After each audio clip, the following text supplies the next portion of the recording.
DZRH, member, kapisanan ng mga broadcaster ng Pilipinas. Member KBP, oras! Eksakto en punto, alas 6:02.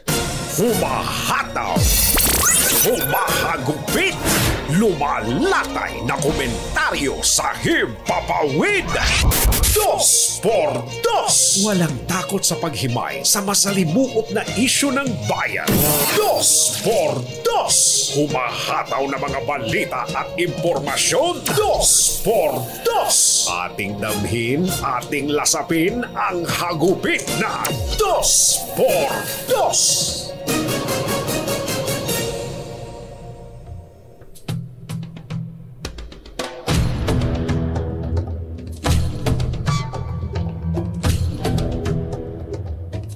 Marami po ang nagulat sa mga maaanghang na salitang binitawan ni Vice President Sara Duterte laban sa Marcos administration. Kabilang na rito ang sinabi ng pangalawang Pangulo na nai-imagine daw niya ang kanyang sariling pinupugot ang ulo. Hindi marunong maging presidente ang nakaupo.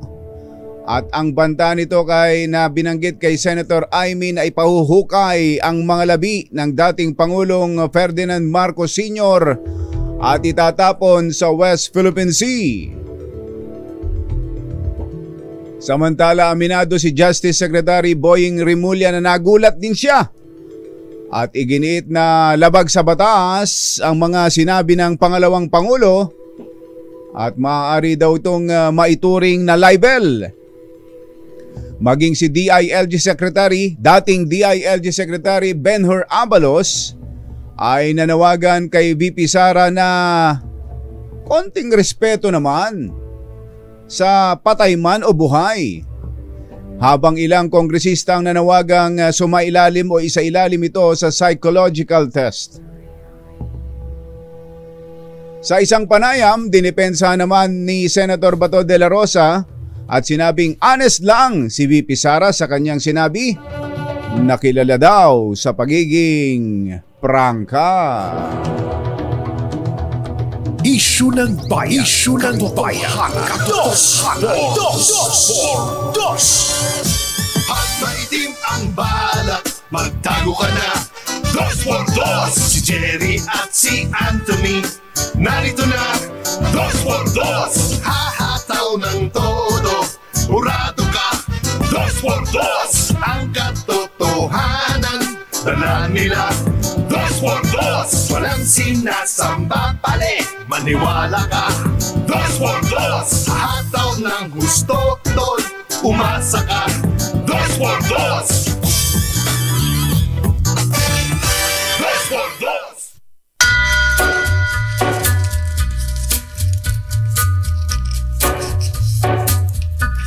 Hi.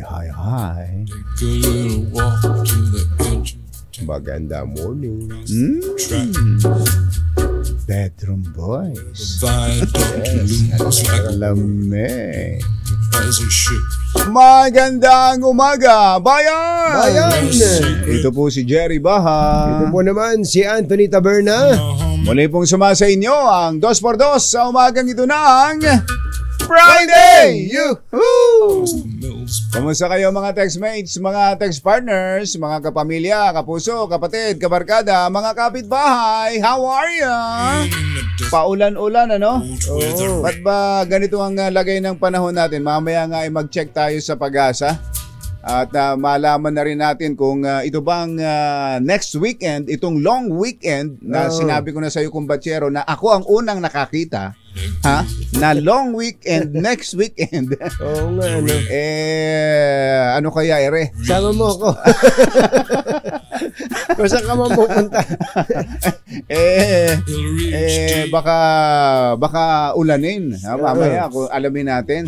At syempre, alamin na rin natin ang mga taga-Pag-asa Bay, sila rin ba, kombatsero, ay nakakaalam ng mga planeta, mga buwan, mga halimbawa, kalahati lang ang buwan, o kaya kapag kabilugan ng buwan, Nung Biyernes. hindi nga! Oo. Totoo? Kausap ko yung aking Totoo ba? Totoo ba ito? Anak na si Zoe. Oo. Biyernes ng umaga, yung madaling araw, Oo. sabi ko, matindi yung hugis ng buwan, anak ka. Oo nga, daddy, sabi niya, bilog na bilog. Kabilugan ng buwan. Sabi ko, kabilugan. Kabilugan ng buwan. At ang hangin ay may kalamigan. Aakapin kita, mahal ko sa buong magdamag. Kaya maraming nababaliw kapag ganyang kabilugan ng buwan eh. Talaga. Noong Biyernes nga, totoo ba ito? Biyernes na umaga. O ini-steer mo lang ako, kumbatsero? Hindi, ikaw ba na? Kailan ba naman kita niloko? Madalas. Ito na ang Pag-asa. Si ating Veronica Torres ay nasa linya natin. Miss Veronica, magandang morning! Magandang umaga din po sa inyo, Ka Jerry at Ka Tony, pati na rin sa ating mga taga-subaybay. Sa kasalukuyan nga po ay may minomonitor tayong bagyo sa loob ng ating Philippine Area of Responsibility. Uy, may bagyo pala. Tama po kayo. Ito ay nabuo sa labas ng PAR ng alas 8 ng gabi at pumasok ng alas 12 ng umaga. Kaninang alas 4 nga ng umaga, ito ay nasa may layong 1,050 kilometers silangan ng southeastern Luzon. Ito ay nagtataglay ng lakas na hangin na 55 kilometers per hour malapit sa sentro at bugso na abot sa 70 kilometers per hour.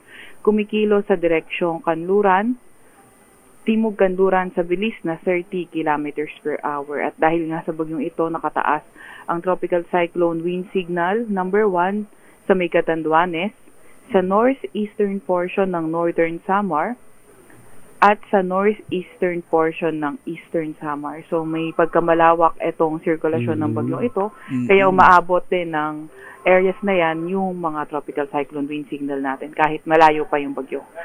Para naman sa mga malalakas na ulan, yung trough nitong bagyong ito ay magdadala ng katamtaman hanggang sa malalakas na ulan ngayon sa may Quezon, Bicol Region at Eastern Visayas. Kahit ganun pa kalayo, Veronica?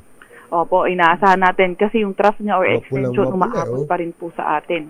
Oo, tinitingnan namin tong satellite image, parang napuno ng sili ang buong sa pulang-pula. Pulang-pula ang so ang unang makakaranas ng mga pag-ulan ngayon pa lang yung binabanggit mo, ating Veronica. Opo, so yung mga katamtaman hanggang sa malalakas na pag-ulan sa may Quezon po, Bicol Region at Eastern Visayas, pero asahan na nga din natin na magiging maulan din sa areas na yan. Sa Metro Manila naman, Mimaropa, Zamboanga Peninsula, Northern Mindanao, Caraga, Basilan, Sulu, Tawi-Tawi at nalalabing bahagi ng Visayas at Calabarzon, maulan din naman yung inaasahan natin. Pati pala tayo dito sa kaya pala kagabi, lakas ng ulan. Malalakas na pag-ulan na naranasan natin. Opo, tumataas din kasi yung mga chance natin ng mga thunderstorm kapag maulap yung papawirin at mga kalat-kalat na pag-ulan. Pagkita at pagkulog po ating nararanasan. Ano pangalan nitong bagyong ito? Christine po. Christine. Opo. Malakas ba si Christine? Nakikita nga po natin na although ngayon, tropical depression category, pero malayo pa po ito sa atin, kaya posible pa itong mag-ipon ng lakas sa karagatan. Ang nakikita natin, pinakamataas sa tropical cyclone wind signal sa ngayon ay signal number 4. Uy, maabutin pa pala ng signal number 4, si Christine. Opo, kaya po iba yung pag-iingat sa mga kababayan natin, lalo na sa mga areas na maapektuhan. Napapansin natin, mukhang matubig, ano? Maulan ito, maraming dalang tubig. Opo, nakikita nga po natin na magdadala rin ito ng maraming mga pag-ulan po. Base din sa ating weather advisory at posible pa nga tayong umabot sa intense to or sa heavy to intense rain po. Heavy to intense rains. May chance bang mag-landfall ito, Miss Veronica? Opo, may kita nga din natin sa ating cone of uncertainty posible pa ngang umabot sa ilang bahagi ng Southern Luzon. So ngayon, nakikita natin, posible ito maglandfall around Northern Luzon area. Pero sa ating area of probability, sakop pati yung northern part ng Southern Luzon, kaya ingat pa rin tayo. Dahil nga po medyo, or may pagkamalayo pa, posible pa kasing magbago itong forecast track natin. At malawak, malawak itong, malaki itong circulation niya. Opo, Ang tama bagyong rin po ito. kayo doon. So ngayon ay Lunes pa lang, mga kailan ito lalapit ng hustot yung posibleng maglandfall? Nakikita natin, although Monday pa lang ngayon, ay posible ito maglandfall around Friday po, October 25. Ang tagal. Yun nga po, may katagalan din po ito. Kung kailan na weekend. O kumbaga, mabagal kasi, mabagal. Ano ba andar niya, Miss Veronica?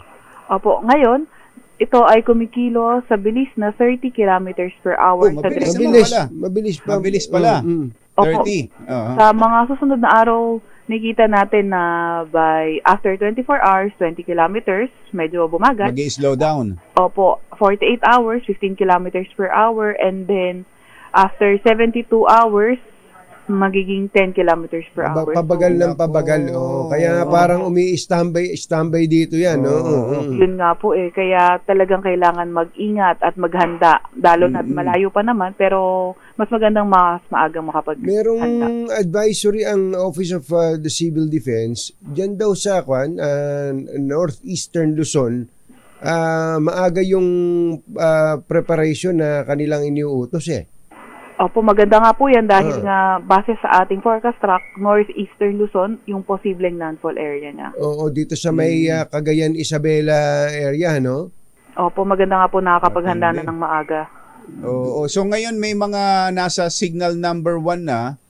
So baka Catanduanes, northern parte ng Northern Samar, no? So baka bukas mas marami ng lugar at baka meron ng signal number 2. Posible po yun. In the next 12 hours kasi, posible lumakas yung bagyo maging tropical storm. Kaya posible po yung signal number 2. Bukas kaagad. Opo. Okay. May tinatanong si Ka Jerry dito, Veronica. May mga kaalaman ba kayo pagdating sa mga buwan, ganon, mga bituin? Actually po, other din ng Pag-asa po, although sa ibang department na po sila. Ibang department. Astronomy na yata yun Tama po kayo. Astronomy. Sige, hindi ka na namin tatanungin tungkol sa kabilugan ng buwan, no? Maraming salamat, Miss Veronica. Magandang morning. Maraming salamat din po. Magandang morning. Si Veronica Torres ng Pag-asa. Mga kumbatsero ng bayan, Katunying at Ka Jerry. Nako, magandaan natin ito. Matindi pala itong si Christine. Maaari daw hong umabot sa signal number 4. Kung nakikita po ninyo, kung nakatingin kayo sa mapa, ang signal number 1 nandoon sa Catanduanes, doon sa may kuntil na gano'n, ano? Sa gawing kanan. Sa gawing kanan. Kasi ito galing sa Pacific Ocean sa kanan. Nung pala, dahil ang lawak nung sakop niya, habang dumidikit sa atin, papaakyat yan Papaakyat na papadikit sa atin na papaakyat. Abot niya hanggang Visayas.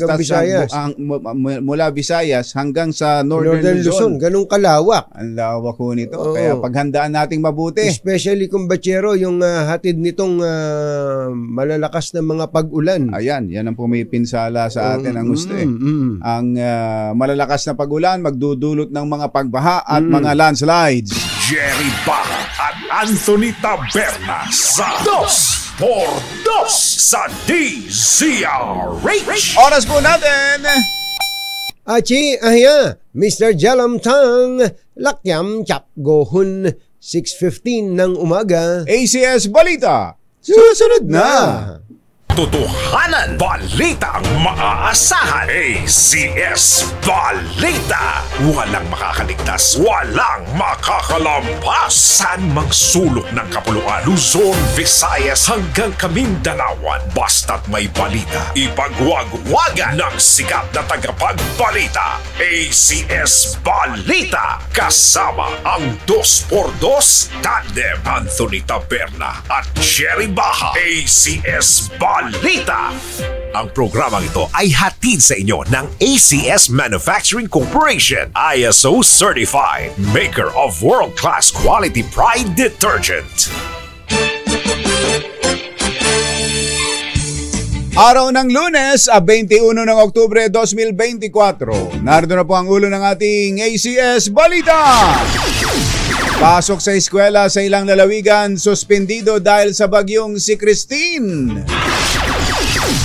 Entry level ng sahod ng government nurses tataas. Uutay-utayin sa 4 na taon. Rollback sa presyo ng mga produktong petrolyo. Uy, inaasahan bukas. Ilang kongresista bumanat sa pahayag ni VP Sara, dapat daw isa lang sa psycho test. Quadcom. Pinadadalo si dating Pangulong Rodrigo Duterte sa hearing sa War on Drugs. Bacolod Chicken Inasal. Oy, Mayor Oy, Albi. aha. Bacolod Chicken Inasal. Aha. Tinanghal na Best Filipino Dish ng Taste Atlas. Magandang umaga Luzon, Visayas, Mindanao. Good morning Philippines! Hello world! Kami po ang inyong mga tagapaghatid balita. Ito po si Anthony Taberna. Ito po si Jerry Baha. At ito ang... ACS Balita. Sa detalye ng ating mga balita, suspendido na ang pasok sa ilang pampubliko at pribadong paaralan sa bansa dahil sa ilang lugar sa bansa dahil sa sama ng panahon dulot ng bagyong si Christine. Kabilang sa mga nagsuspindi ng klase ay ang mga sumusunod: Santa Cruz at San Pablo, Laguna, all levels, public and private. Luisiana, Laguna, mula preschool hanggang grade 12, public and private. Camarines Sur at Camarines Norte, all levels, public and private. Sa Polo at Socorro Oriental, Mindoro, all levels, public and private. At maging sa Cavite, all levels, public and private ay wala na rin pong klase. Province-wide yan, no? Province-wide. Buong Cavite. Mhm. Yo. Ulitin lang natin ang update sa bagyong itong si Christine. Ganap na pong naging bagyo ang low pressure area na nasa labas ng bansa at pumasok na rin ito sa Philippine Area of Responsibility. Ayon sa DOST Pag-asa, alas 12 po ng hating gabi nang pumasok ang sama ng panahon sa PAR. At ito ay pinangalan ng Christine. Sa pinakahuling weather bulletin, taglay ng bagyo ang pinakamalakas na hangin na umaabot sa 55 kilometers bawat oras malapit sa gitna at may bugso na 70 kilometro bawat oras. Kikilos ito ng kanluran at inaasahan na lalakas pa bilang tropical storm sa loob ng 12 oras. Posible ring maabot nito ang severe tropical storm category bago sa Martes o bago maglandfall sa hilagang silangan ng Cagayan. ACS Balita. Alas 6:24 ang ating oras. Sa atin naman good news. ACS Good News. Tataas ng 20% ang sahod ng entry level ng nurse sa loob ng 4 na taon. Ayon kay Quezon City Representative Marvin Rillo, ito ang resulta ng Executive Order number 64 na inaprobahan ni Pangulong Bongbong Marcos na nagtataas ng sahod ng mga empleyado ng pamahalaan. Ibig sabihin tataas ng 4.8% kada taon ang sweldo ng mga nurse at magiging 40,000.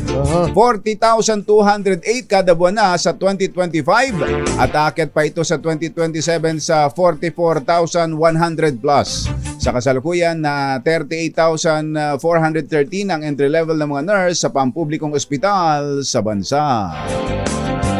Taas na pala no sa mga government hospitals. Ulitin natin, magkano ang entry level? 38,400. Wow! Maganda na yun, ha? Sa mga private kaya, kumusta ba ang mga nurse natin sa mga private hospitals? Yun ang malungkot.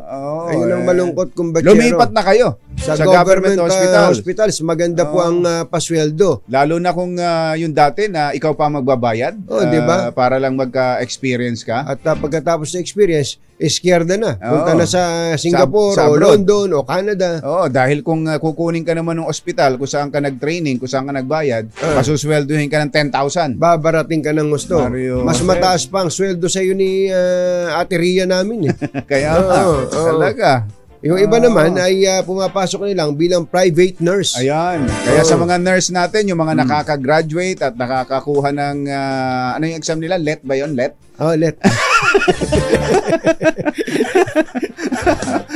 Yung nakakakuha ng, nakakapasa sa examen ng LET. Gulong-gulo Huwag na. kayong papayag. Gulong-gulo Huwag kayong papayag na baratin kayo. Oo. Saka tandaan po natin, medyo mataas po ang singilan sa mga ospital ngayon, sa mga pasyente. Oo. At meron naman po nagbabayad para po sa mga pasyente. Alin po yun? PhilHealth. PhilHealth. Ang laki na po ng sinasagot ng PhilHealth. Kaya dapat hindi binabarat ang mga healthcare workers natin. Yan. Alas 6:26 ng umaga, naimbag gabigat kada kayo amin na po. Agreeing kayon, gising na. Dalawang ospital sa Maynila ang nagdeklara ng full capacity kahapon araw ng linggo. Sa advisory ng Manila Public Information Office, inanunsyo po ang full capacity pati na sa emergency rooms. Ba't kaya? Bakit? Sa ospital ng Maynila Medical Center at Gat Andres Bonifacio Medical Center, tinatayang nasa 300 ang bed capacity sa ospital ng Maynila simula noong June 22 hanggang May mula noong June 2022 habang may 150 hanggang 200 bed capacity naman ang Gat Andres Bonifacio Medical Center.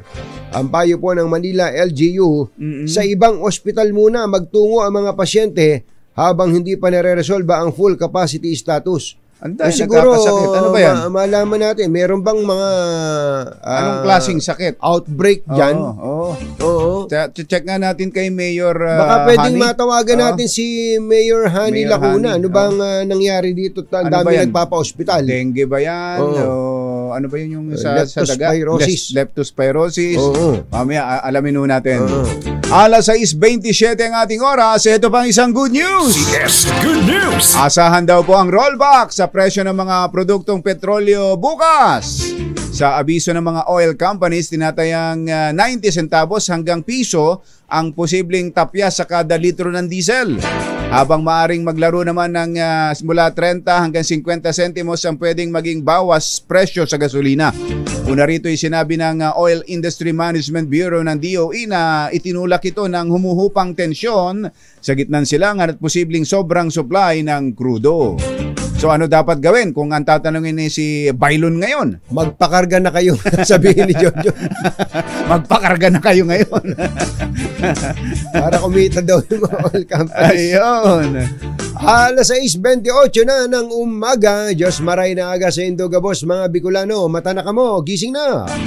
Mahigit 100 renewable energy projects ang nanganganib na mapahinto dahil sa hindi pagsunod sa timeline o petsa ng proyekto. Ayon sa Department of Energy, 105 sa mga ito ang bigong makakuha ng possessory rights at system impact studies. Sa datos ng ahensya, 88 sa mga nasabing proyekto ang hindi na umusad simula nang masimulan. Kabilang dito ang 53 solar projects, 17 hydropower, 10 wind, 5 geothermal, Panginoon at 3 kong buhay biomass projects. Mga renewable projects ang Oo. hindi umusad. Hindi po naman pinangalanan ng DOE ang mga developer ng mga nasabing proyekto.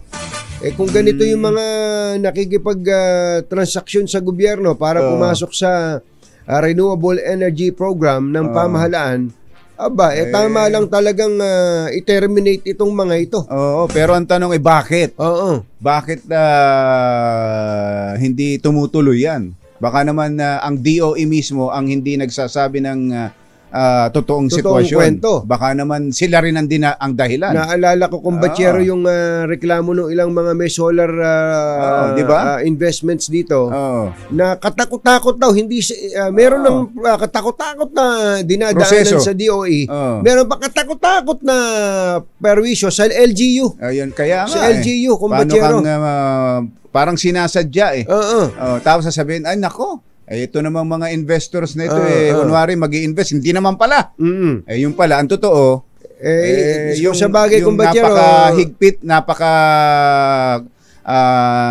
yung red hirap. red tape.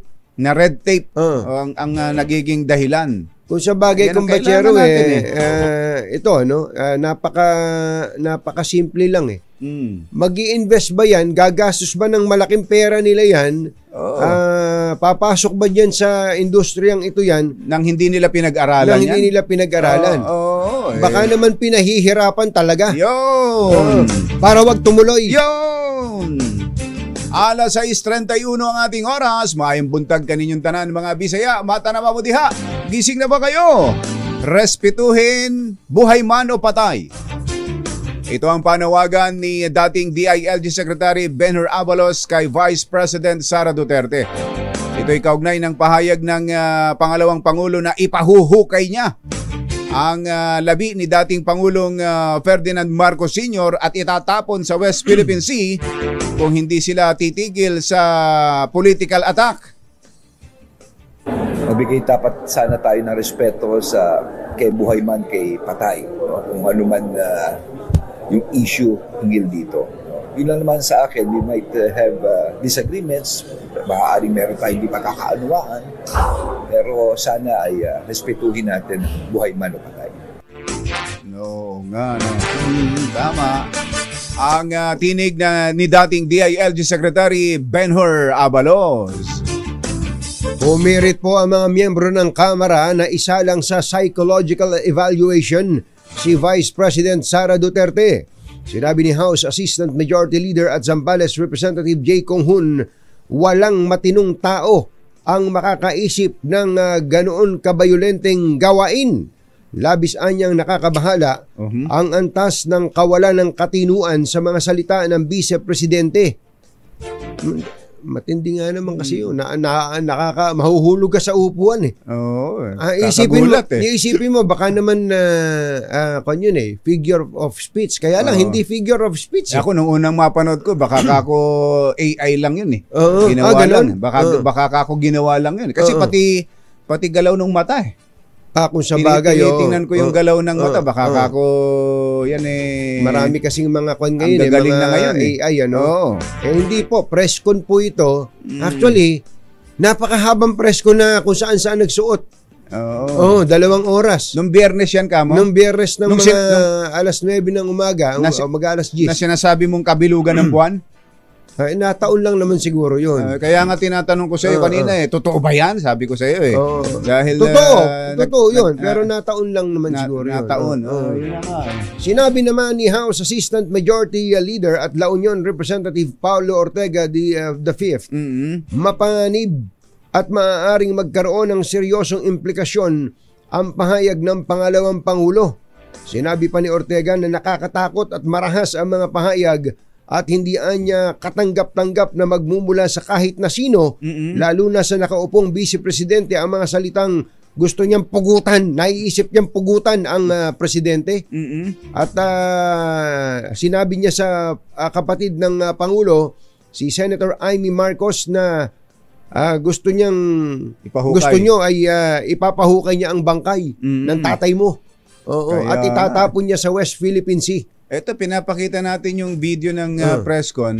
May audio ba yan, Yuel? Sige nga, pakirin nga natin. Come in! Yan ba mismo yun? Ito ba mismo One yun? of these days, Ayan. punta ako dun. Ayan.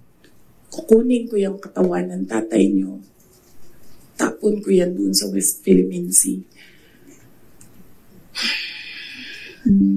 I don't think sumagot siya. Hindi ko maalala. Nandun pa yun sa group chat. Merong mga nakakita. May ibang tao. Pero Senator Amy naman, kilala niyo naman siya, diba? Diretso yan magsalita. Hindi yan, hindi siya, she's I believe, a sincere person.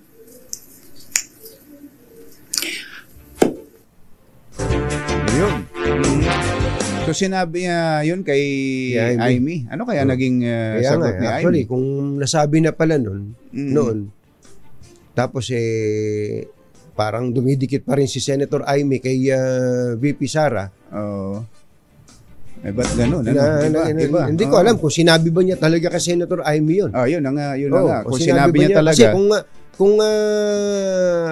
kung sinabi niya talaga kay Senator Amy yun, ang response na aasahan natin, hindi mawawalan ng kibulang o kaya ay talaga.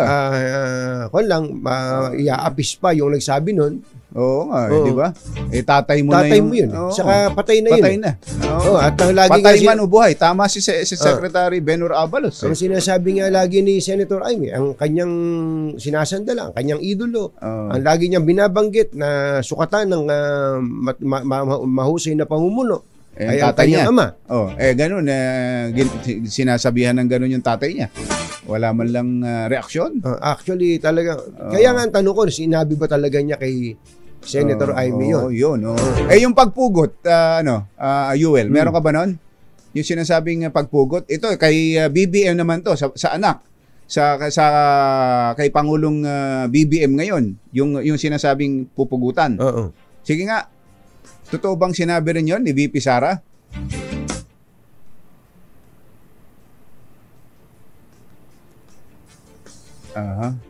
Wala audio. Ay, inaayos lang daw. Ganun. Eto, may mga reaction tuloy. Ang reaksyon ng mga kongresista, magpa-psycho test evaluation. Eto naman, labag sa revised penal code ang banta ni Vice President Sara Duterte sa pamilya Marcos, nahuhukayin ng bangkay ni dating Pangulong Ferdinand Marcos Sr. at itatapon sa West Philippine Sea. Ayon kay Justice Secretary Boying Rimulya, labis siyang nagulat at sa sinabi ni VP Sara dahil bukod sa hindi ito nakakatawa, ang kanyang banta ay paglapastangan din sa patay. Binigyan din ni Rimulya na ang sinambit ni VP Sara ay gawain ng isang taong walang malinaw na pag-iisip. Sa ilalim ng Article 353 ng Revised Penal Code, nakasad daw na maikukonsiderang libelous ang pambabastos sa taong patay na. Pero nagulat ako sa YouTube kahapon nung pinapanood ko yung hearing ng press conference ni VP Sara, President Sara. Nagulat ako masyado. Ganun Mabigat. Ano mga pinatawad dyan? Dami. Yung sabi niya kay Amy, pag hindi niya ako tinigilan. Ay huhukayin ko yung labi ng iyong ama at itatapon ko sa West Philippine Sea. Grabe yun. Ano yun? Desecration of the dead yan. Ano yan? May violation sa revised penal code. Paul talaga yun. Hindi na nakakatawa yun Ito na It does not speak of a sane and clear thinking person. Iba na yun. Ibang klase talaga. Non-compostmentist na yung pinanggagalingan. Yung binibitawan. Yun. Si Secretary Boying Rimulya at ang kanyang tropa. Parang tropang makulit, parang kulit bulilit. may mga batin mga tagagatong sa paligid. Executive session kasi yun. Ba't ba nakikinig tayo executive session? Programa yun. Programa po yun dito sa DZRH. Na executive session. Saka yung Concombatiero, tama ba kasi kaya hinihintay natin yung soundbite talaga yung nai-imagine ba niya? Nai-imagine niya na pupugutan niya yung gusto kong marinig yung mismong saktong sinabi niya kasi tsaka yung facial expression niya, joke ba? Nagpapatawa lang ba? Baka ganun kaya kasi kapag nabasa lang natin parang walang emotion no? Pero pag narinig mo mismo at napanood mo yung video, doon mo malalaman kung nagpapatawa nga lang ba o seryoso sa sinasabi niya at kung may galit habang sinasabi niya yung mga katagang yun. Diba? May isang bagay kasi dyan, Combatiero, na isipin mo na bakit ba niya ginagawa yon? Ba't ba niya binibitawan yung salita na ngayon ay pinag-uusapan nga natin? Baka isa ba itong estratehiya? Hindi ba? Kasi may mga magagaling din naman sa ganyan yung bang, eto mo ngayon, ito pinag-uusapan natin. Nalilimutan natin yung talagang bone of contention. Ano ba yung issue ng Huwebes? Yung top story nung Biyernes ng umaga sa dyaryo. Hindi ba sinasabi na ang confidential fund ng DepEd ay ginastos Sa ano yung yung bahay, yung bahay na magkano safe house. Magkano halaga? 1 milyon isang araw. Overnight. 1 milyon isang gabi. Isang gabi. Oo. Tapos meron pa doon sa sa AFP, na ginastusan daw ang ginamit pondo ng confidential fund ni VP Sara. Dininay ng AFP. Kumbaga, issue yun eh. Pero iniisip ko, baka ito na nga pinag-uusapan natin yun. Di ba ang galing na strategy nun? Pero nakakatulong ba? Sa tingin mo? Yun lang ang tanong ko. Yun lang ang tanong ko kasi baka naman sumobra tong strategy na to. Kasi baka lalong nabaon. Yun ang problema eh. Baka lalong nababaon. Kaya ngayon, ang gusto nating tanungin, ano ba ginagawa ng mga advisor niya? Ano ba? Kasi kahapon may mga nakikita na ako sa social media na siya ay nagpupunta sa iba-ibang lugar sa Metro Manila, nakikipag-usap sa mga ordinaryong tao, kumakain ng fishball. Ganun ba? May iba na mga yung strategy. Kaya sabi ko, paano mo ngayon ipagtatanggol itong mga ganitong klase ng pronouncements? Di ba kung ikaw yung supporter na rational kang mag-isip. Tsaka lalo na yun yung magsasalita ka ng masasama sa isang patay. Sobrang hirap ipagtanggol nun. Mahirap, ewan ko lang ha. Bihira, ewan ko. Lalo na sa isang public official. Saka tayo nga, pinag-uusapan natin halimbawa, yung kapitbahay mo, magkagalit kayo. Tapos siya namatay na. Kakalimutan mo na yung nakikipagbati ka doon sa mga kamag-anak mo. Makikiramay ka kahit na mag-iisip ka ng magagandang ginawa ng kapitbahay mo. Kahit naging kaaway mo yun noon. Naging kaaway mo. Ganun talagang natural sa tao eh. No? Pero yung magsalita ka ng laban sa isang patay. Iba yun. Ano ba, Yuel? Ang haba na ng adlib namin dito wala pa ba?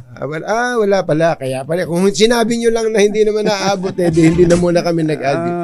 Kaya sinabi ni Senate President Chis Escudero na hindi rin tama ang sinabi ni Vice President Sara Duterte na mahinang pinuno ng bansa si Pangulong Bongbong Marcos. Ayon kay Escudero, mahusay na leader si PBBM at patunay nito ang paglago ng ekonomiya at pagbagal ng inflation sa ilalim ng kanyang administrasyon. Giit ni Escudero, medyo unbecoming na ang mga pahayag ni VP Sara at hindi nababagay sa isang may mataas na posisyon sa bansa. Ayun. Yun, 6:43 ang ating oras. Flash Report. Sunog! May malaking sunog ang nagaganap dyan sa Parañaque. Andun si RH15, Giselle Recaport. Come in, Giselle! Jerry, kataning 2 katao ang sugatan sa malaking sunog na sumiklab sa isang residential area sa Barangay San Dionisio dito sa Parañaque City. Kinilala ng Bureau of Fire Protection ng mga biktimang sina Augusto Sinas, 48 anyos na nagtamo ng sugat sa kanang balikat, at Maria Katrina de Dura, 33 anyos na nagtamo naman ng first degree burn sa parehong balikat at nagkaranas din ng pagkahilo dahil sa suffocation. Dinala na sa paggamutan ng mga biktima para malapatan ng paunang lunas. Itinaas pa sa ikatlong alarmang sunog na nagsimula 2:54 a.m. bago tuluyang naapula kanina ng alas 5:30 ng umaga. Iniimbestigan pa ang sanhi ng apoy, gaano karami ang naapektuhang bahay at kung magkano ang mga naabong ari-arian. Ito si Giselle Ricaport para sa DZRH na sa Pilipinas, una sa Pilipino. Thank you, Giselle. Magbabalik pa rin ang ACS Balita. 6:44 ang ating oras.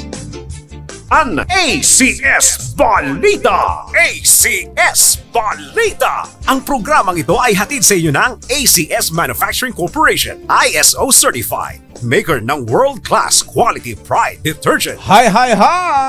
Maganda morning! Anong araw today, kumbachero? Today is Laundry Day, Pride Day! Yuhuu! At pag Laundry Day, Pride Day, all you need is Pride washing machine detergent. May triple stain away formula kaya tanggal ang makapit, madikit, malupit na dumit mancha kaya easy ang labada. Kaya pala mula noon hanggang ngayon, All you need is pride. All you need is pride. ACS. Kasama ang 2x2 tandem Anthony Taberna at Jerry Baha. ACS Balita. Ang ating malakas agent ay nandyan po sa Barangay Don Carlos, Pasay City. Sambayang Barangay Don Carlos na yan. Magbigay nga kayo ng kaling malapit na nandyan para... Alam mo naman si Kumbachero, batang Pasay, laking Pasay ito. Sa FB Harrison ba yan? Oo. Sa Pasadena ba yan? Yan ba yan sa may Cartimar? Sa may Cartimar. Diyan na masasarap na longganisa. Ay, oo. Saka gusto nyo mag-alaga ng ibon, magpunta kayo sa Cartimar. Andyan. Mga bisikleta. Ayun, nako. Andyan sa Barangay Don Carlos, Pasay City. Malapit ba yan sa Propietarios? Ayan, o baka din sa bandang Maliba yan. O baka nga, hindi natin alam kung saan yan. Don Carlos na yan. Basta kung kayo taga dyan, lakasan na ninyo inyong mga radyo at andyan ng ating malakas agent. May dalang limpak-limpak na salapi at mga ipamimigay na mga groceries. Sa ilan pa nating mga balita, formal nang inimbitahan ng House Quad Committee si dating Pangulong Rodrigo Duterte upang dumalo sa pagdinig ng komite bukas. Hinggil ito sa war on drugs ng kanyang administrasyon. Sa imbitasyon na may petsang October 18, permado ni Committee Chairperson Ace Barbers, dakong alas 9 ng umaga, isasagawa ang pagdinig. Walang sasantuhin ang PNP sa investigasyon sa pagpaslang kay dating PCSO Board Secretary Wesley Barayuga. Ito po ang tiniyak ni PNP spokesman General Jean Fajardo kaugnay sa pagtukoy sa mga nasa likod ng pamaslang sa dating opisyal. Higit ni Fajardo, itinuturing nilang high priority case ang pagpaslang kay Barayuga at walang iilagan ang PNP sa pagsasampa ng kaso at investigasyon. 10 minuto na lang, alas 7 na ng umaga. Mayong aga mga pinalangga. Bugtaw na kamo, gising na. Tinanghal na best Filipino dish ang chicken inasal ng Bacolod sa pinakabagong listahan ng Taste Atlas ng best rated Pinoy dishes. Nakakuha ang chicken inasal ng 4.5 stars na inilarawan ng Taste Atlas bilang unique Filipino grilled chicken dish. Sumunod naman sa listahan ng Taste Atlas ang lechon, leche flan, bulalo at lumpiang Shanghai.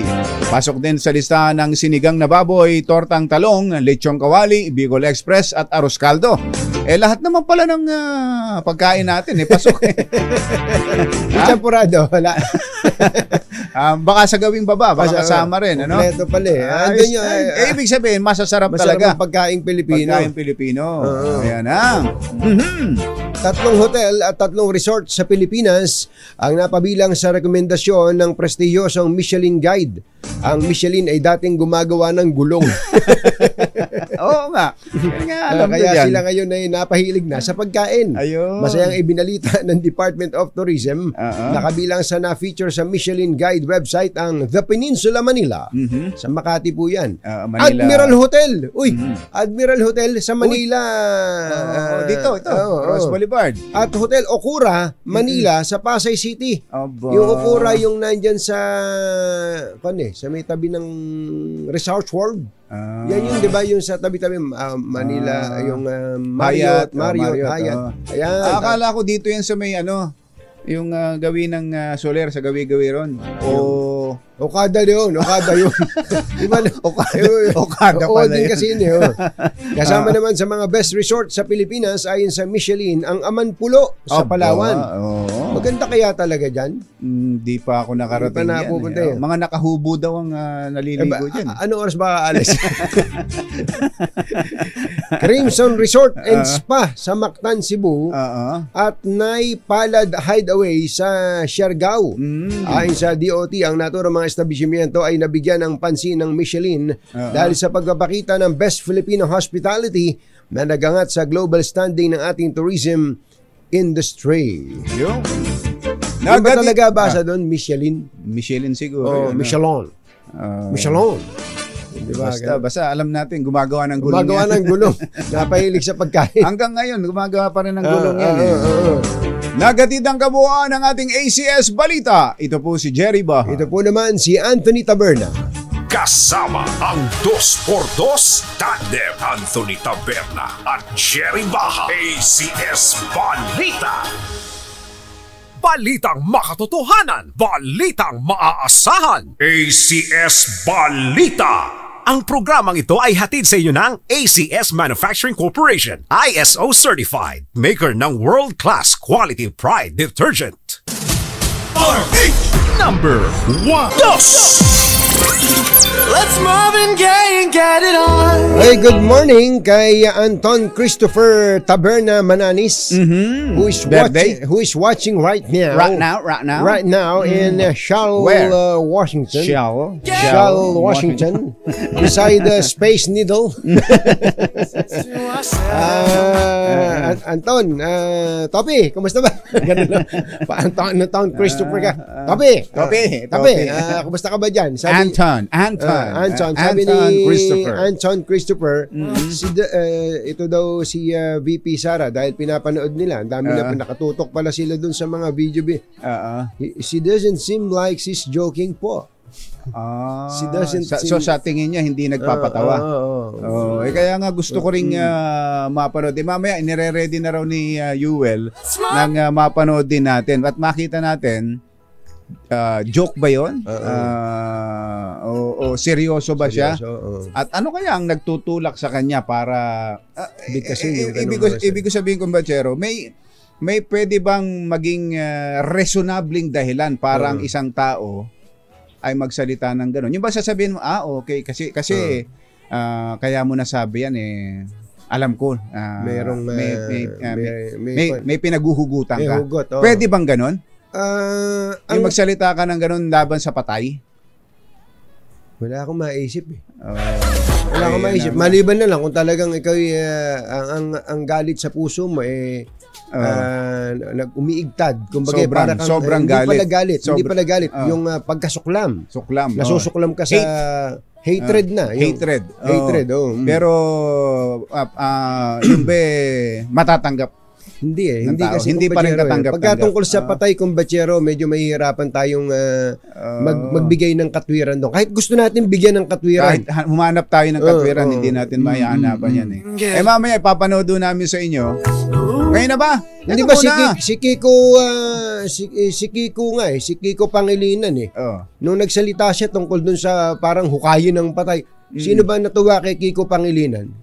Kay former Senator. Sinabi niya rin yan, naalala mo? Nagsalita siya tungkol dyan. Nagsalita ba siya? Dati. Ano ba sinabi niya? Hanapin ko kung bachero. At sinabi niya dati yan. Lalo na kung makakakita ka ng video niya mismo. Sa ngayon ho kasi ang dali ng, kaya kayo, mga politiko natin babantayan ninyo ang inyong mga sinasabi.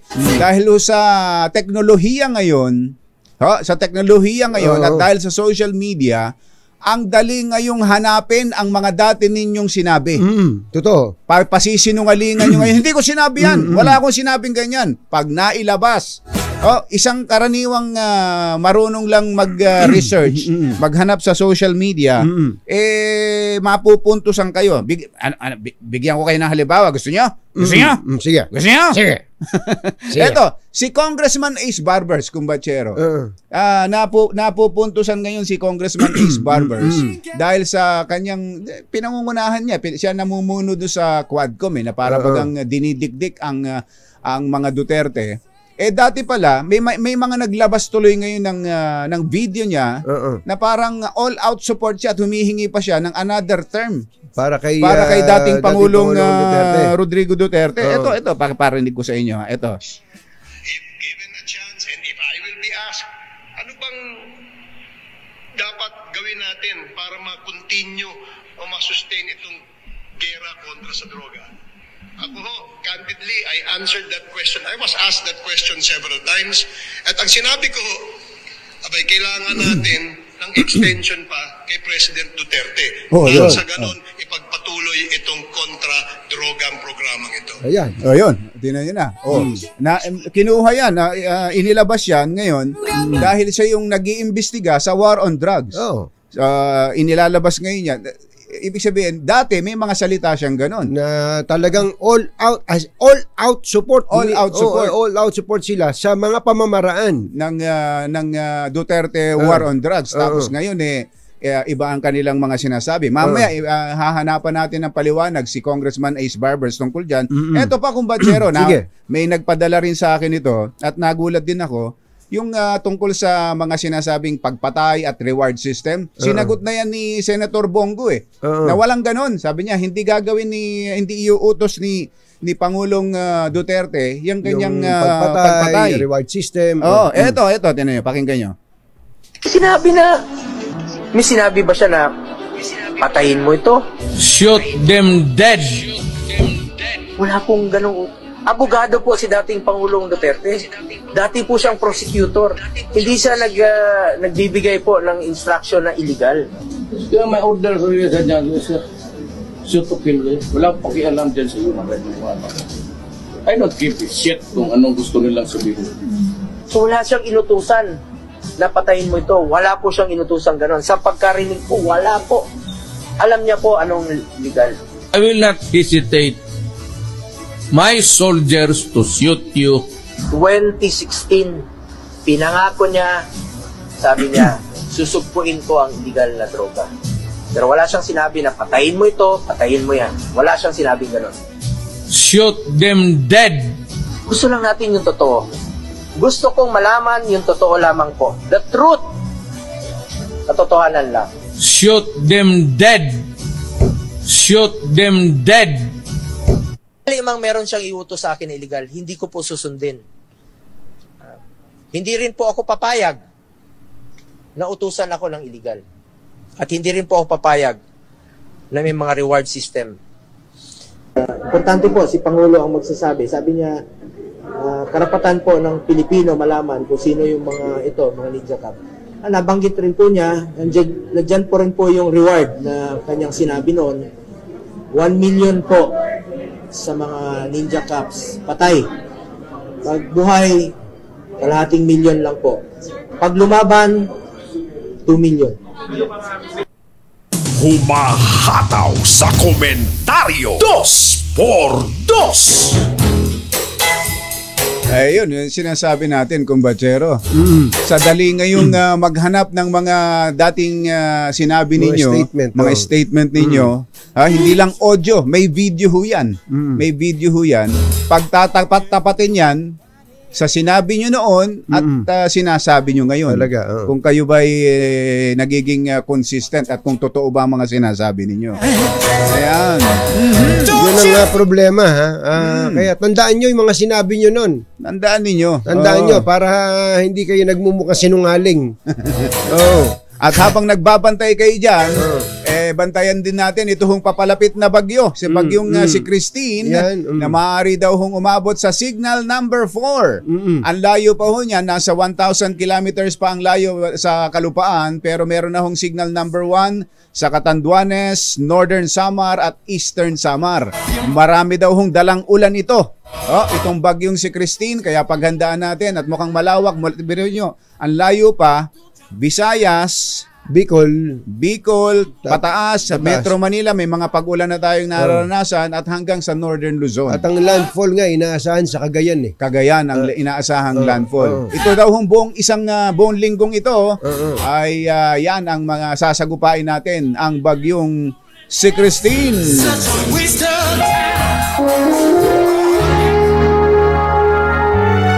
Kauna-unahan sa Pilipinas. NBC Manila Broadcasting Company. DZRH. Member Kapisanan ng mga broadcaster ng Pilipinas. Member KBP. Oras! Kapopoy, 9 na minuto na makalipas ang 7 ng umaga. Mga nangunguna at mga bagong balita sa DZRH. Pangunahing balita.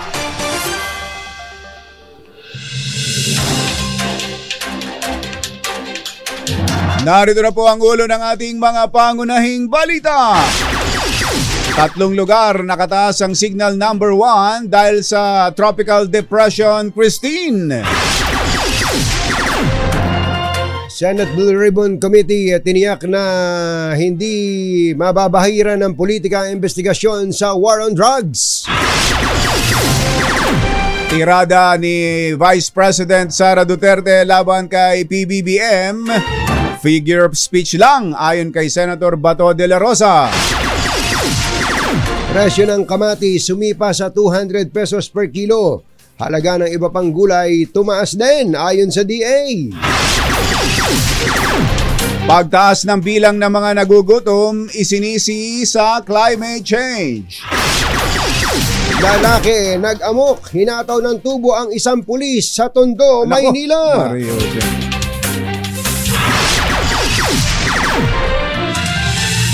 Magandang umaga Luzon, Visayas, Mindanao. Good morning Philippines. Hello world! Kami pong inyong mga tagapaghatid balita. Ito po si Anthony Taberna. Ito po si Jerry Baha. At ito ang... Bago ang detalye ng ating mga balita, mamigay muna tayo ng pera.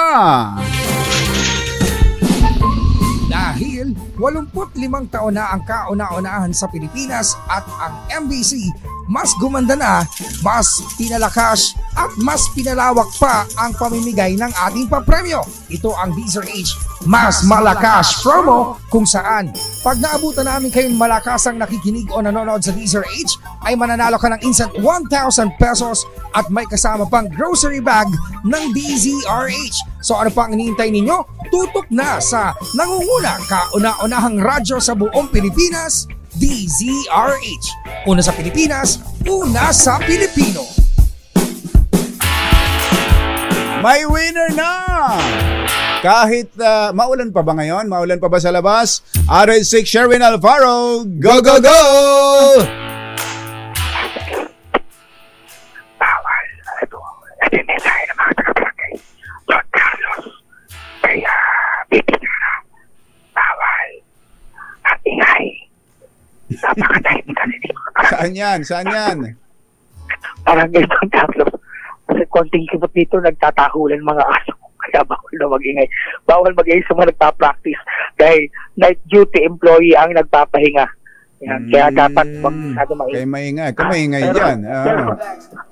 Pero dito, tingnan mo, yung libangan ng mga tao, hindi lang talaga nagpapalago ng mga halaman. Ha? Pero nagpapalago din sila ng radyo.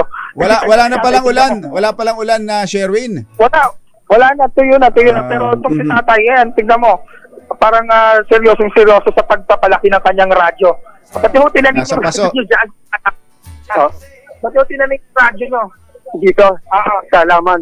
Para marinig siyang mabuti. Para daw marinig na mabuti. Pangalan niyo, tatay? Edubio Ramirez. Si tatay Edubio Ramirez. Yan, palagi kayo nakasyon sa DZRH at ba't yan yung radyo nyo? Diba, wala na markahan, pero dirig na dirig yung DZRH. Ayan, palagi nyo ginagamit po yan. Opo, lagi po araw-araw. At sino po ang araw-araw nyo pinakikinggan na announcer? Si Katingin Taberna at saka si Jerry Baha. Anthony Taberna, Jerry Baha, 2 for 2, meron kang 1,000 pesos, tatay. Okay, maraming salamat po sa inyo, Katingin.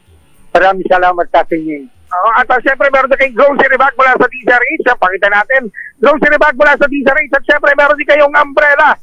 Limited umbrella. DZRH merchandise umbrella para sa inyo. Ano masasabi niyo po kay Anthony at kay Jerry? Katingin at Jerry, maraming salamat sa inyo. At lagi kong susubaybayan ng inyong mga programa. Salamat din po. Salamat po. Salamat din po. Yan. Kaya naman, yan ang masipag na magpalago ng radyo sa kanyang harapan ng bahay.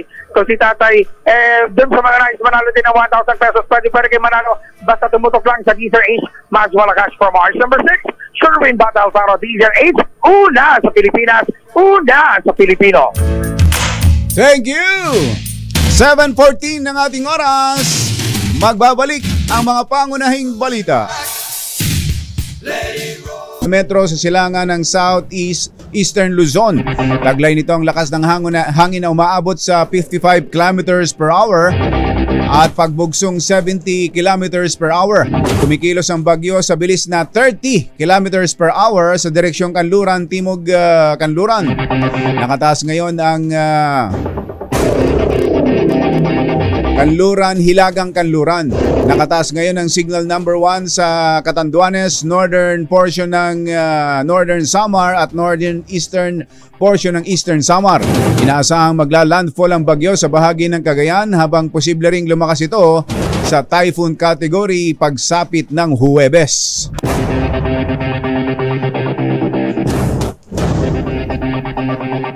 Alas 7:21 ng umaga, magiging patas daw po at hindi mahaluan ng politika ang isasagawang pagdinig hinggil sa Duterte War on Drugs ng Senate Blue Ribbon Committee. Ito ang sinuguro ni Subcommittee Chairman Coco Pimentel na siyang mangunguna sa investigasyon kasunod ng hirit ni Senador Bato de la Rosa at Bongo na mag-imbestiga din ng Senado. Pagtitiyak ni Pimentel, magbabase lamang sila sa ebidensya at magiging parehas.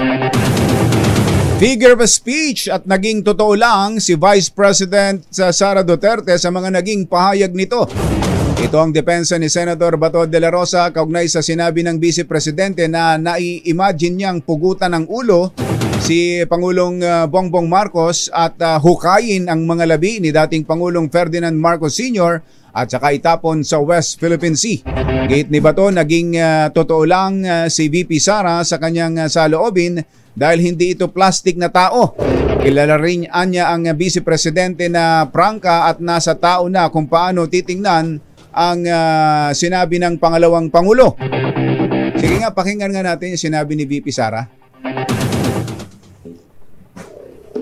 Sabi nung graduate, Mr. President, can I have your watch as a graduation gift?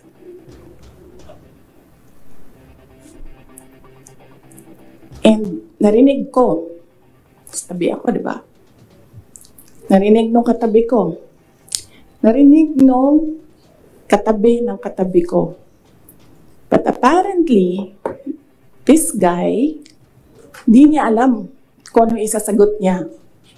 So, ang ginawa niya, pinaulit niya sa bata. What did you say? So, this time, syempre bata, hindi niya alam ba saan yung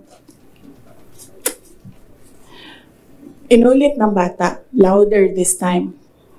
Mr. President, can I have your watch as a graduation gift? Nasagot niya. Why? Why will I give you my watch?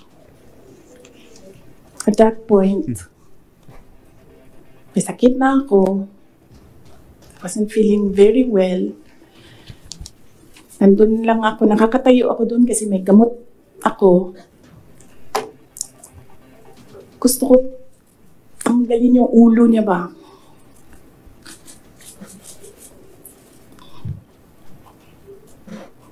I realized toxic na yung relationship.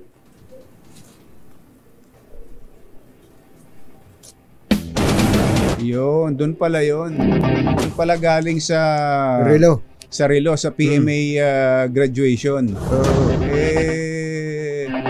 Hindi natin alam lahat yun pero yun pala parang tradisyon sa PMA, sa mga gumagraduate na mga PMAer na pag sinabing can I have your watch, ang ibig sabihin doon hindi yung relo. Hindi yung relo. Hindi yung relo ho ang tinutukoy. Alam nyo kung ano? Ano?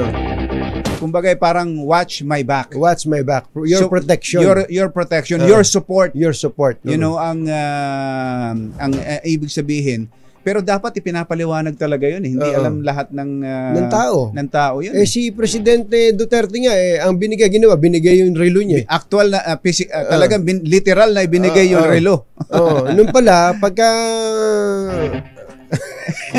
yung pala ibig sabihin ng pag sinabi ng kadete na, "Sir, can I have your watch?" Hindi ho ang ibig sabihin na yung relo ang hinihingi, kundi yung support. Parang watch my back. Kasi ganun sa military. Watch my back, pag kami I'll watch yours. Yes. Diba? Suportahan, protektahan. Sino ba yung nagsabi nun tungkol dun sa... May nagpaliwanag nga niyan May nagpaliwanag tungkol sa akin, I have your watch eh. So yung si BBM, hindi rin niya alam ang ibig sabihin. So kaya sabi ni BP Sara, sinabi na, why will I give you my watch? Tapos si dating Pangulong Duterte naman, ibinigay ng literal yung relo niya. So dalawang pangulong hindi naintindihan kung ano yung ibig sabihin. Tulad din natin. Tayo din, hindi naman natin naiintindihan na may ganun palang kahulugan yun. Ako po, inang. Samantala, ako na ba? Buti na lang, at hindi tumakbong presidente si Vice President Sara Duterte noong 2022. Yan ang naging reaksyon ni Justice Secretary Boying Rimulya. Ayon kay Rimulya, nangangamba siya kung ano ang pwedeng mangyari sa bansa kung tumakbo si Presidente si BP Sara nung nakalipas na eleksyon at kung ganito ang antas ng kanyang katinuan. Let's come to a point. Dumating na sa punto na ganun na magsalita si VP Sara. Medyo sabi ko nga, buti na lang hindi siya tumakbo ng presidente, baka nanalo pa. Dapat malaman na natin talaga. Si Secretary Boying Rimulya. Samantala, andiyan na siya. Ito na, si Congressman Ace Barbers ng Quadcom nasa linya na natin. Congressman Ace, magandang morning! Magandang umaga, Jerry and Anthony. Magandang umaga rin po sa ating mga kababayan. Ang Senado ay mag-iimbestiga na rin, Blue Ribbon Committee, at doon nga ine-expect na dadalo inaasahan nilang dadalo si dating Pangulong Rodrigo Duterte. Pero kayo pala ay nagpadala na rin ng formal invitation, Kong? Tama yan, Jerry. No? In fact, yung pangalawa o pangatlong pagdinig ng Quadcom, meron na rin kaming invitation na pinadala noon. And it's still an open-ended invitation. Kaya kami, nag-decide kami na magpadala ulit para lang just in case na meron talagang makarating na sulat, na imbitasyon para talaga direkta doon sa ating because apparently yung unang invitation yata parang siguro hindi nakarating kasi yun ang pahayag ng ating dating Pangulo, so nagpadala kami ng bago. Invitation lang ito Kong Ace, at hindi summon o hindi subpoena. No. Ito ay isang imbitasyon. Inimbitahan namin ang ating dating Pangulo nang sa ganun makapagbigay mga ideas o suggestions at bigay linaw din dun sa usapin tungkol sa extrajudicial killings sa pagpapa-implement ng war on drugs. Kasi ito yung nangyari na kung saan mahigit 10,000 Pilipino allegedly are connected sa droga ang namatay. Kaya siguro talagang dapat tingnan din natin na mabuti ito. Okay, nabanggit na yung kontra-droga. Kanina ipinarinig namin yung kumakalat na mga video ninyo na doon sa video sinusuportahan nyo ang extension of term ni dating Pangulong Rodrigo Duterte dahil dito sa war on drugs. Yes, totoo yun. Hindi ko naman dinedeny yun. In fact, actually, isa ako sa unang pumalakpak, Jerry and Anthony, nung nagkaroon tayo ng mga major achievements dito sa war on drugs. Hanggang ngayon, ganun pa rin ang aking posisyon. Number one, noong mga mahigit 30 hanggang 40 na clandestine shabu laboratory na dismantle, pumalakpak ako dyan. Nung may nahuling mga high-value targets na sinasabing mga drug lords at ito'y kinasuhan at nakulong, pumalakpak din ako dyan. Diba? Nung nakapagtanggal tayo ng toneladang droga na pumasok sa atin, dito pumalakpak din ako dyan. In fact, nag-propose pa ako ng mga proposal sa Committee on Dangerous Drugs sa mababang kapulungan na mga amendments sa batas nang sa ganun maging successful yung prosecution. Kasi ibang level yung prosecution, ibang level din yung sa arrest, doon sa apprehension. So pumalakpak din ako nung nakita natin na itong war on drugs ay successful dahil may mga komentaryo ang ating publiko.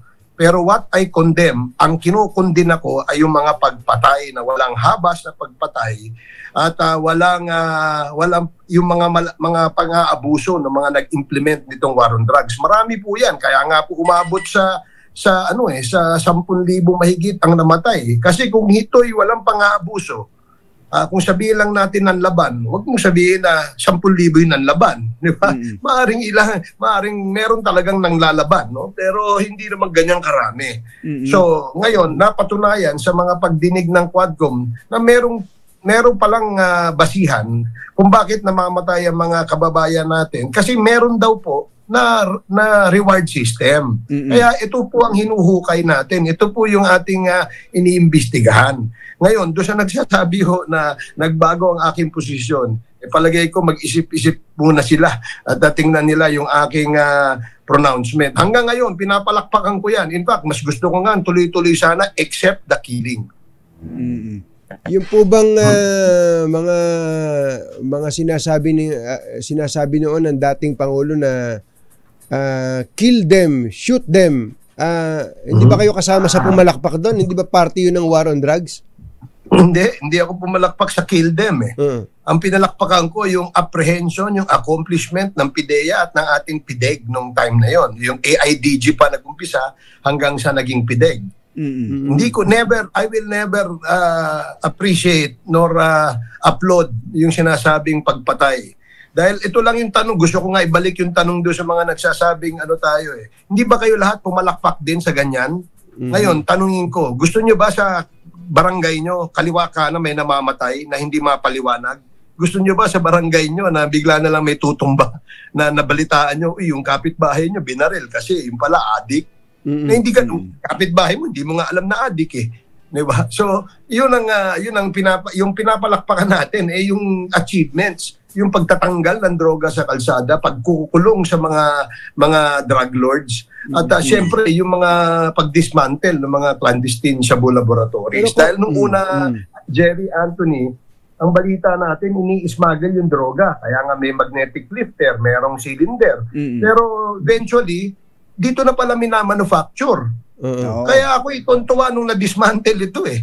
Hindi ba tayo dapat pumalakpak dyan? So yung mga nag-iisip, tinitwist yung kwento, bahala kayo. Kasi kayo lang naman ang malamang, sabi nga ni Miriam, pea-brained. Pero doon po sa point na, meron na ba kayong mga ebidensya o pruweba dati o kaya hindi nyo ba naiisip dati na sobra na to you are a sitting congressman din, sobra na yata itong mga EJK na to, mga unexplained killings na ito. Meron ba kayong ginawang hakbang dati to investigate ang mga ganun pong klase ng mga pagpatay that was I think became part and parcel of the campaign against illegal drugs? I think merong investigasyon yung House of Representatives Committee on Human Rights niyan before. Kasi ako yung chairman ng Committee on Dangerous Drugs. So merong investigation niyan sa Senado. In fact, naalala ko, pumunta pa nga doon yung si Kerwin Espinosa dahil kasama rin yon doon sa usapin sa war on drugs. Kaya naman ngayon nakakapagtaka, nakita natin. Kasi doon sa mga testimonya ni Colonel Espinido, sinabi niya na, merong category, merong reward system yan. May level 1, level 2, level 3. Ito'y nakasaad sa kanyang sinumpaang salaysay. Nung huling linggo, merong sinumpaang salaysay si Colonel Ruina Garma. Sinusuportahan yung sinasabi ni Colonel Espinido na meron palang reward system. Kaya pala ganito karami ito. Ngayon, hindi ko sinasabing guilty ang ating dating Pangulo or kung sino man ang nag-implement. Ang sinasabi ko, hukayin natin ito, tingnan natin mabuti, busisiin natin kung ano ba talaga ang katotohanan sa likod nitong sinasabing reward system. At sino-sino yung mga nag-implement at nag-abuso nitong sinasabing war on drugs. At ako, Kong Ace, ingat-ingat kayo sa salitang hukayin. Medyo allergic lahat ng tao ngayon sa hukayin, sa salitang hukayin. Okay. Okay. Ngayong unti-unti ninyong nalalaman o alam nyo na may mga pag-abuso. Nabanggit mo yung pag-abuso kanina, tapos may reward system.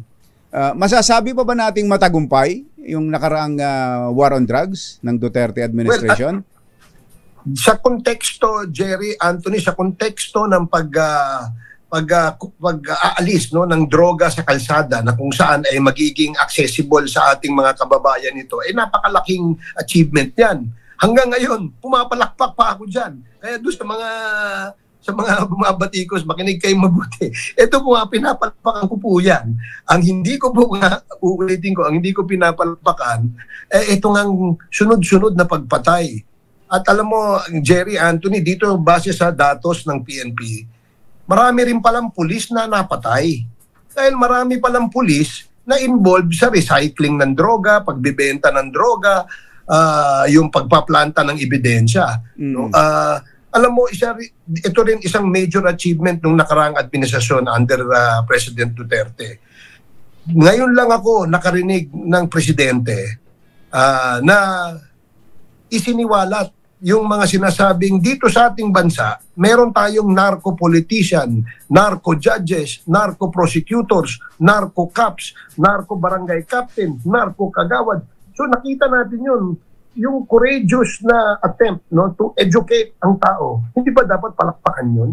Kaya yun ang sinasabi kong pinapalakpak hanggang ngayon. Bisa nga, tulog ako na mapalakpak pa ako, Jerry. Kaya lang, yun nga, may mga pag-abuso lang. Dito sa Senado, Blue Ribbon Committee, mag-iimbestiga sila. Paano kung imbitahan ho yung mga nagsalita, nagbigay na ng mga testimonya diyan sa House Quadcom na ang mga itinuturo, binabanggit sina Senator Bato, Senator Bongo, tulad ni Garma, ni Leonardo, at yung iba pang mga tumistigo na dyan. Ibibigay nyo ba yung mga nasa custody ninyo? Well, yes, Anthony, kapag mayroong sariling desisyon itong mga personalities nito, kagaya nila, lahat po ng witness o tumayong testigo sa aming mga hearing, basta ho nasa detention center, pwede pong imbitahan nila yan. In fact, mas maganda nga maimbitahan nila, makikita natin kung consistent ba yung kanilang testimonya, hindi ba?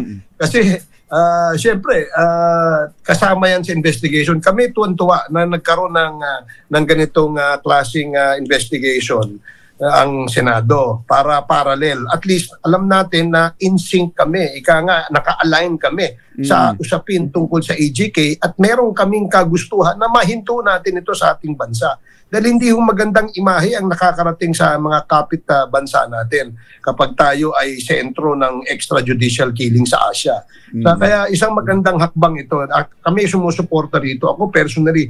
In fact, I'd like to move further. Ika nga, sinasabi ko, bakit hindi na lang tayo mag-conduct ng joint investigation, di ba? Ang Senado at ang Kongreso, yan ipapaalam ko pa kay Speaker at sa aking mga kasamahan, kasi usaping pang-nasyonal itong extrajudicial killings diba? Bakit hindi tayo magsabay mag-imbestiga? Diba? Siguro pag-aralan muna namin kung pwede yan. Pero huwag kayong masyadong padalos-dalos dyan. May mga tao na ang tingin sa inyo, congressman lang kayo ha? Senador kami ha? Yeah, correct. Kasi kaya kailangan natin sabihin sa ating mga kababayan na ang aming layunin dito, hindi para i-prosecute kahit sino man o hindi para sabihin guilty si former president, guilty si Senator Bato, guilty si Senator Bongo. Hindi. Ang aming layunin dito ay ilabas ang katotohanan para po tayo makapag-propose ng mga panukalang batas. Gaya nga nung sinabi namin nung isang linggo, nag-file kami nung batas tungkol sa extrajudicial killings. Ito ay hahasain pang mabuti ito. Dahil I'm sure sa Senado, meron din silang ganitong version. Hindi pa naman to perfecto. Ito isang panukala pa lamang. Yung pong pagpasa ng Quadcom ng isang batas na totally banning all forms of online gaming. Basta gaming na online, binaba na po natin yan. Ito alinsunod dito sa utos ng ating Pangulo na i-ban itong Pogo. So, ang layunin dito is talagang gumawa ng mga batas nang sa ganun ay hindi na po maulit ito. Baka yung maulit na naman po. Like say, 20 years from now, meron na namang mag-i-implement ng extrajudicial killings. Hindi na po nakakatulong sa ating bansa. Kung last na lang, una, gusto ko lang po sabihin sa inyo na ako personally, naobserbahan ko na sa barangay po namin, ito barangay namin sa barangay San Mariano, San Antonio, Nueva Ecija, na noong pong panahon ng maraming nadidisgrasya o napapatay dito po sa war on drugs, tumahimik talaga. As in, yung pong mga addict, mga pusher, nawala talaga. Ultimo po mga magnanakaw ng bibi at mga magnanakaw ng mga manok. Nawala po talaga. As in, kaya po yung mga tao na-appreciate, didiretsuhin ko na kayo, na-appreciate na pangit man pakinggan, kahit may mga napapatay, ay tumahimik naman yung kanilang barangay, nawala yung mga bugok, mga kriminal, parang sinabing, okay na yan. Ngayon, yung tanong na dapat bang may managot doon sa mga illegal na pagpatay, mga EJK, ako po, sang-ayon po ako na dapat may managot doon. Ito po yung last question ko. Doon po sa reward system. Kung po bang ang reward system na ipinairal ng kung meron man ng dating Pangulong Duterte para sa mga legitimate operation, may mga napatay man pero legitimate operation naman and nagbigay pa rin ng reward, okay lang po ba yan para sa inyo? Well, ako hindi na basta ang binibigyan ng reward sa pagpatay, whether legal or illegal yan, yan ang kinukundina natin. Dahil hindi naman dapat tayo pumatay, di ba?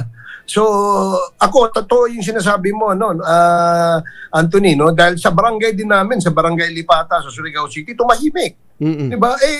Yan naman ang kagustuhan natin. Pero ito nga dahil simula na namatay yung mga yung mga pasaway dun sa lugar natin na alam nating pusher, hintayin pa ba natin na ito'y mabiktima tayo, akyat bahay, bukas kotse, hindi kaya pumasok sa bahay mo. Wag naman sana mangyari na merong gawing masama dun sa loob ng mga bahay natin. Totoo yun. Tuwan-tuwa din tayo dahil nahinto itong mga kriminal na ito dahil sa kanilang takot. Tandaan din natin na during that time, pumasok ang pandemic, bawal lumabas. So kaya nga malaking factor, malaking impluwensya rin ito.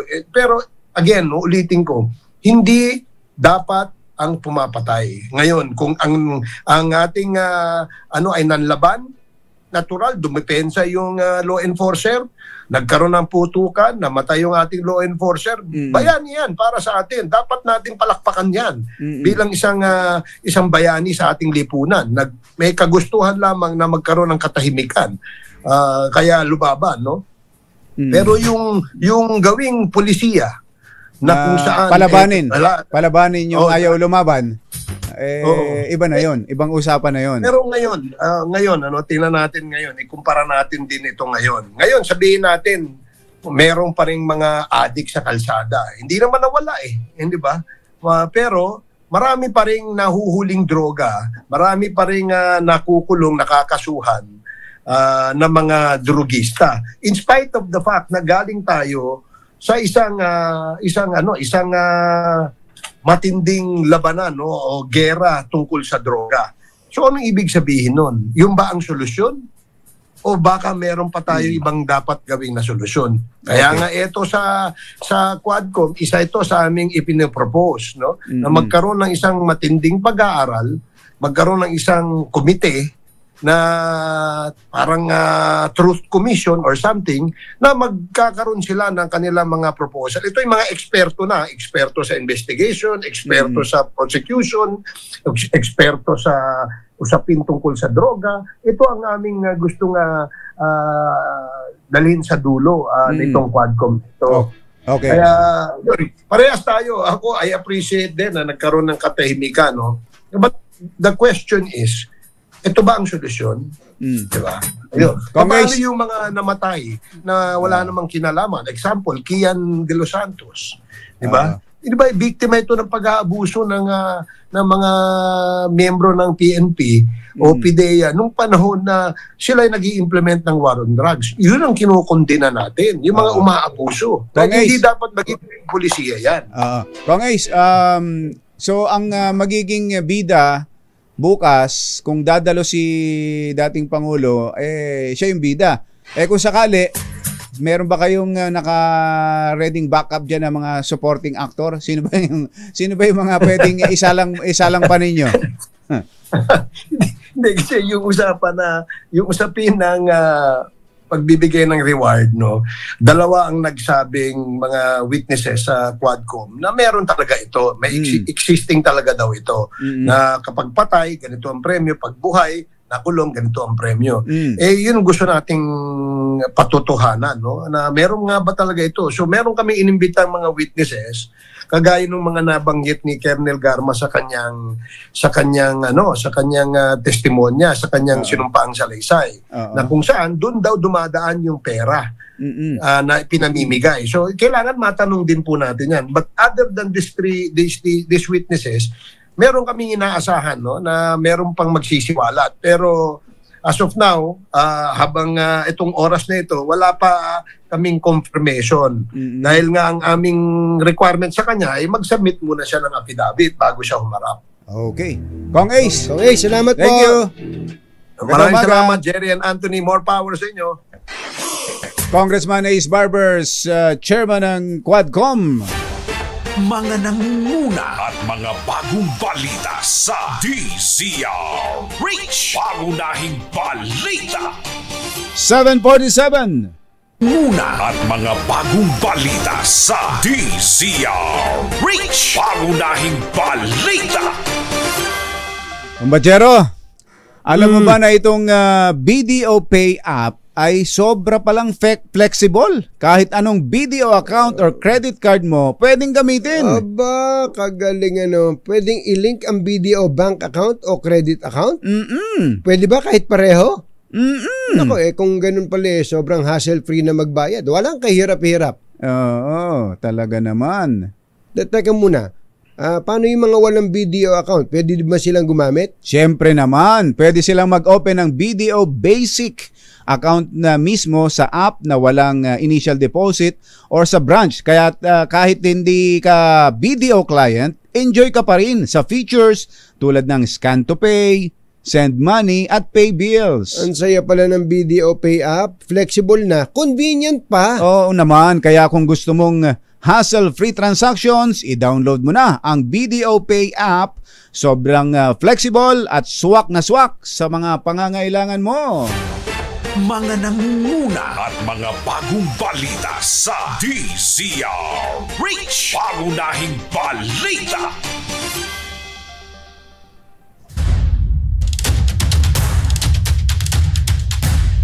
Gaano daw aabutin ng presyohan ng bigas ngayong Oktubre? RH52 Edniel Parosa. Kami na Edniel!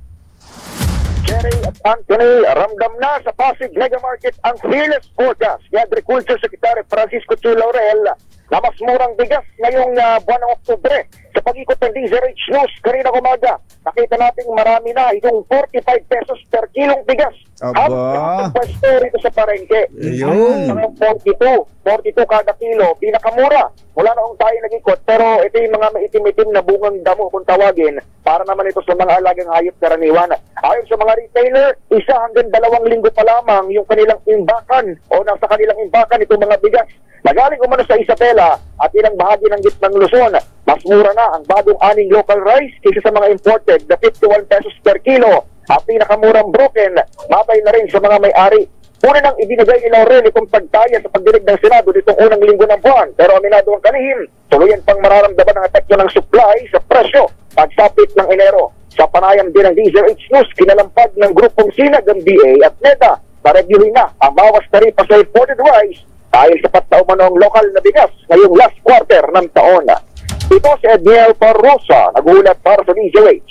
Una sa Pilipinas, una sa Pilipino. Maraming salamat sa iyo, Edniel Parosa. Oy, Yusek Balagbag, maganda morning. Nasa 20 bahay po naman ang tinupok ng apoy sa sunog sa Parañaque. May update si RH15, Giselle Recafort. Come in, Giselle! Jerry, katunying 20 kabahayan ang naabot sa ikatlong alarmang sunog dito sa Mamamante Street sa Barangay San Dionisio, Parañaque City, pasado 2:00 kaninang madaling araw. Ayon kay Senior Inspector Mark Tuto, Chief Operations ng Bureau of Fire Protection Parañaque, nasa 120 katao ang nawala ng tirahan sa 3 oras na sunog. Nasa ospital naman ngayon ang 2 nasugatang nasunugan na isang 48 anyos na lalaki at 33 anyos na babae matapos magtamo ng mga sugat at sunog sa katawan. Nalityo naman ang buhay sa sunog ang nasa 30 kalapate na nakakulong sa hawla sa isang bahay dito habang 2 motorsiklo rin yung natupok ng apoy. Sabi ng mga nakausap nating residente, nagsimula umano ang apoy sa sumabog na kuryente sa loob ng isang bahay at mabilis na kumalat sa mga katabing kabahayan. Pero sabi ni Senior Inspector Tuto, hindi pa ito kumpirmado at patuloy ang kanilang pagsisiyasat, gayon din sa kung magkano ang halaga ng mga natupok na ari-arian. Samantala, inirereklamo naman ng mga residente ang umano'y matagal na pagdating ng mga pamatay sunog sa kanilang lugar. Ito si Giselle Ricaport para sa DZRH, una sa Pilipinas, una sa Pilipino. Thank you, Giselle! Ay, Colonel Moy Pagaduan, kumusta bang war level dyan sa Aulo Dam? Baka may si Engineer Tony Nanggel, tingnan tayo mo't bigyan ka ng bigas. Sumisilip-silip pala si Engineer Tony Nanggel. Dyan sa lugar na yan. Baka may mga kailangan ng ayusin sa inyong mga bahay, ho? Buti na lang may bubong na maasahan. Gawa sa state-of-the-art technology. May aluminum na. May pintura pa. Now available na rin sa pre-painted tiles pan. Para sa eleganteng bubong na matibay na makulay pa, mag-Cherry Loom pre-painted ka na! Happy birthday pala kay Chief City Prosecutor Vimar Barceliano ng Quezon City. Chief Prosecutor Vimar, happy birthday. Happy birthday. At kahapon ay nag-birthday si Dennis Ivan Aliermo. Uy! Si Dencio. Si Ka Dennis. Kasama ka-birthday niya yung kanyang anak na si Yugo. Tingnan mo nga naman. Si Yugo Boss. Tipid sa handaan, ano? Yun ang nadali. At anong Biyernes na may birthday ni Canilda Season. Maayong buntag, Canilda. Magandang morning. Komportabling biyahe hatid sa inyo ng Cherry Tigo 7 Pro. Ang Cherry Tigo 7 Pro po ay mayroong 12.3 inches na infotainment na mayroong Apple CarPlay at Android Auto. Taglay rin ito ang malakas na power ng makina na may turbo para sa maswabing pagmamaneho. Meron din itong power tailgate para hassle-free ang pagbubukas ng inyong trunk, lalo na kung marami kayong dalang mga gamit na ikakarga sa inyong sasakyan. Bukod pa riyan, ipinagmamalaki din po ng Cherry Tigo 7 Pro ang taglay nitong 7 inches na full digital info instrument panel at panoramic sunroof na swak para sa inyong out-of-town trips. Talaga namang panalo ka sa sasakyang ito. Kaya ano pang iniintay? Subukan na at test drive ang Cherry Tigo 7 Pro. Bisitahin ang Cherry dealership na malapit sa inyo. Paring Hat, take it away! Naku po, may bagyo ho tayo ha. Paalala ulit ha, si Bagyong Christine na inaasahan daw pong magiging signal number 4, malakas ang ulan. Maraming tubig ulan na dala ito. Pag-ingatan ho natin, ingat-ingat at paghanda natin. Tulad din naman ho ng epekto ng labanan sa politika na pinaghahandaan natin. Matindi may mga bagyo ngayon sa politika, kumbachero, na nangyayari. Ang tawag ng iba doon kay VP Sara ay nagsa-self-destruct. Ang sabi naman ng iba ay meltdown. Medyo mabigat po yung mga tama na yun. Pero yung pong... may ano yung bansag na nung iba? Sara... pangit na pakinggan. Pero yung pong wala hong masama na punahin natin yung mali. O yung ikakabibigyan pa natin ng katwiran yung mga mali. Alba, katulad nung sinabi ni Senator Bato de la Rosa na figure of speech. Senator, ano yung literal na kahulugan nun? O ano yung figure of speech? Kung figure of speech, ano ibig sabihin ng huhukayin yung patay? Ipaliwanag nyo. Kung yun ay figure of speech. Walang masama, magkakampi sa politika. Pero yung ipapaliwanag pa yung sukul na, wala na yun. Wag na yun. Pinakamay na may payuhan. Pagpayuhan po natin. Bye! Happy weekend! Damdaming bayan! Susunod na!